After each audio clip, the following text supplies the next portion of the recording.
21 août 2023. Un courrier, un horaire, une mission. Stéphanie, cette année, tu travailleras à la villa Meyerbeer. Bel endroit. Mais c'est où? À Spa. Trop bien, c'est la première fois que je travaille si proche de chez moi. C'est l'armée du salut. Ah bon? J'ai déjà entendu, mais j'avoue que je ne connais pas vraiment. Quel sera le public? Des réfugiés ukrainiens.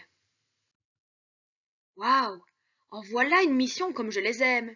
Après l'enseignement en Égypte, au Maroc, à des enfants, à des adultes, à des futurs électriciens, cuistots ou carrément des détenus, des Ukrainiens, j'ai hâte de vivre ce voyage avec eux.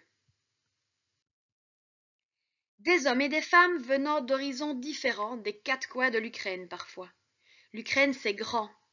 Des expériences de vie à partager, une culture à découvrir, des sourires à toute épreuve. Des raisons politiques graves qui les poussent à trouver une place dans mon pays. Une main tendue par l'armée du salut, que je découvre plus altruiste que tout ce que j'ai déjà connu. Une armée? Mais pourquoi? Sans trop chercher, on comprend vite qu'il s'agit d'une section de génie civil. Oui, c'est ça. Une armée qui reconstruit. À la villa, je découvre toute une troupe de personnes qui donnent sans compter.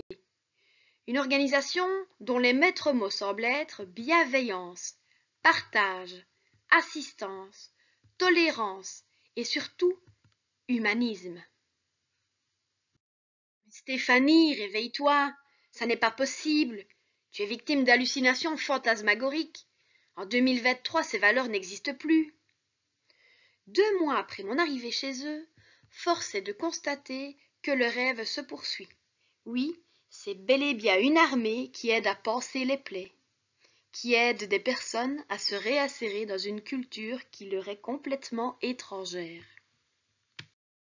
Rencontre d'une patrouille extraordinaire, dont le chef l'a bien compris, l'intégration en Belgique passe entre autres par l'apprentissage de la langue. C'est là que Jean-François et moi intervenons. Nous ne serons pas trop de deux pour assurer cette mission. Pour apprendre à parler, il faut parler, parler et encore parler. Or, si on peut écrire ou lire seul pour soi, l'oral est nécessairement une langue de communication qui exige la présence de personnes avec qui parler. Puisqu'ici la langue commune est principalement l'ukrainien, tous les éducateurs et bénévoles ainsi que les professeurs sont référents de l'apprentissage du français. Une constatation s'impose, évidente. Les apprenants qui ont, dans leur vie de tous les jours, des contacts avec des francophones, apprennent mieux et plus rapidement. Et c'est donc dans le cadre de cours intensifs que nous sommes intervenus, mon collègue et moi, malmenant les ménages de nos étudiants avec parfois plus de 30 heures de français par semaine. Je ne vais pas vous détailler ici les outils et difficultés de mon métier, mais je voudrais soulever un aspect qui mérite qu'on s'y attarde, ne fût-ce que pour mettre en lumière le mérite des étudiants de la villa. Chacun de nous est conditionné par sa langue maternelle, jusque dans son oreille. En effet, si de sa naissance jusqu'à l'âge de 3 ou 4 ans, l'oreille de l'enfant est réceptive à toutes les fréquences sonores, elle se referme ensuite peu à peu, au point de ne plus entendre que les fréquences des sons propres à sa langue maternelle. Une sorte de filtre sonore s'est installé qui provoque une surdité aux sons étrangers, ce que les linguistes appellent le crible phonologique. Or, la voix ne contient que ce que l'oreille entend. Si nos apprenants russophones confondent le « et » et le « est », c'est que leur oreille n'entend pas ou ne perçoit pas la différence entre les deux sons. Le français se caractérise ainsi par un grand nombre de sons vocaliques. E, et, en, un, qui n'ont pas leur correspondant dans d'autres langues. Apprendre le français, c'est donc avant tout rééduquer l'oreille, lui faire élargir son crible phonologique, lui faire entendre les sons nouveaux.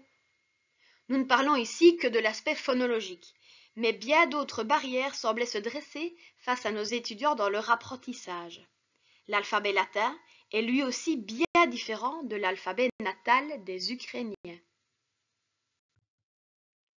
Et pourtant, Ces barrières ont été levées et nos étudiants arrivent aujourd'hui à entamer un dialogue en français, à se présenter en français, à parler de leur corps, de leur métier, de leur famille, de ce qu'ils aiment et certains d'entre eux sont même capables de décrire leur routine quotidienne en français.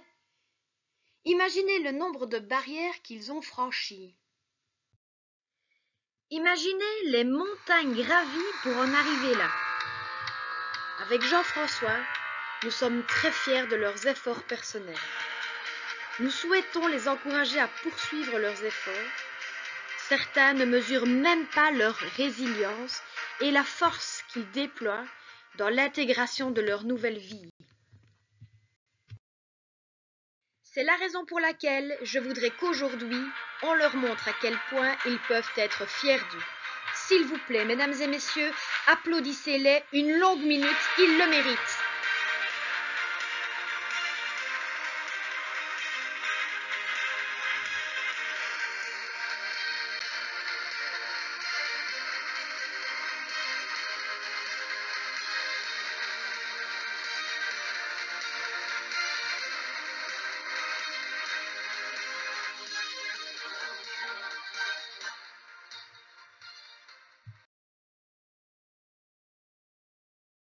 Кілька слів українською мовою.